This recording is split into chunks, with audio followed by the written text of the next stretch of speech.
Hello, Steve Arts 89. Well, we finally have a sentencing for Scott White, the man who murdered Scott Johnson, who was an American mathematician, who was gay, he was living in Australia in the 80s, and he was one of the many gay men who were killed by a gang of homophobes who were running around the North Beaches of Sydney, killing gay men and throwing them off the cliffs at the North Beaches.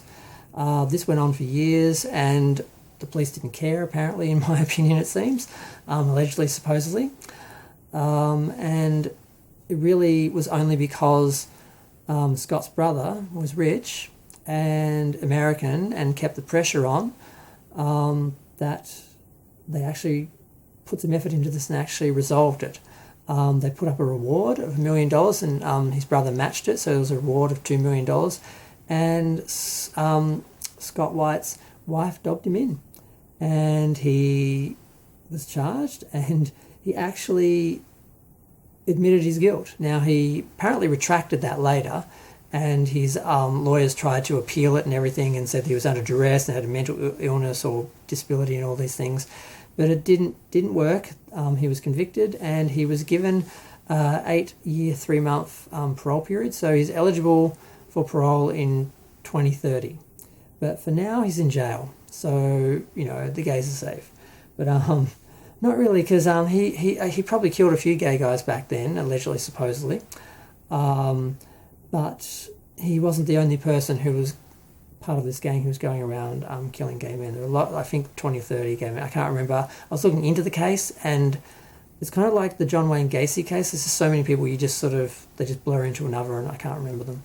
But I found out about this a few years ago, and then not long after that, we had some movement on it, and then we actually had this guy found guilty, basically, and now I've had him sentenced. So I'm glad that I've sort of seen this case sort of dealt with and resolved in a way, although this is just one victim that has had some resolution for the family, because that's the worst part about this sort of thing. If someone you know is missing, you live in the imagination of what happened to them, and you just keep creating these nightmare scenarios that keep shocking you and haunting you. Whereas if you actually get resolution, you can't be shocked anymore or horrified anymore by what you know happened, even if it is literally like all the details.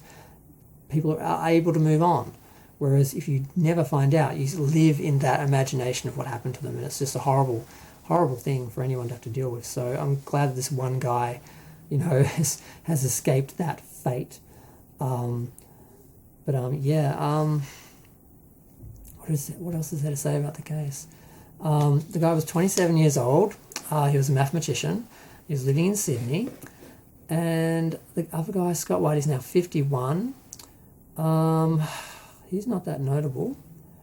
And I think I covered everything. He always bragged about bashing gays and about that period and what they were doing at that time, allegedly, supposedly. Like I said, he tried to get out of it, but he wasn't able to. And this went on from the 1970s into the 1980s. He was killed in 88, and supposedly it was a suicide, and most of them were considered suicides. They just didn't even look into them. But yeah, this went on for like decades, and it's nice to see, 40 years on from then, that they've got some resolution and that they're finally actually taking it seriously and realising that gay lives matter and actually trying to do something about it. So I'm glad to hear that. That's it. I think I covered everything.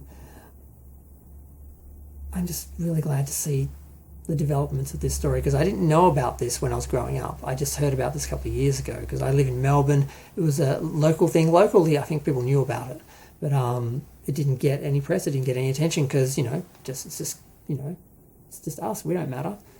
So fortunately, that has changed.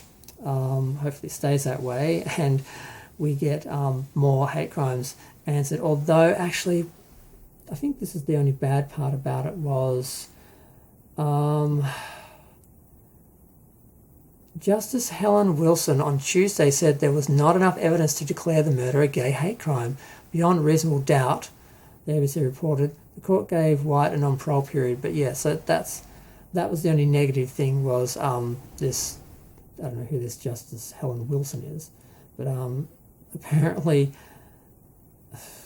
I'm sorry, I'm not sure what you need to constitute a hate crime. If someone hates someone because they're gay and they kill them, that's a hate crime. I'm not exactly sure. Was he supposed to have a banner over his head as he was doing it saying, you know, I hate gays or something? I mean, come on. So that's the only negative thing about the whole thing.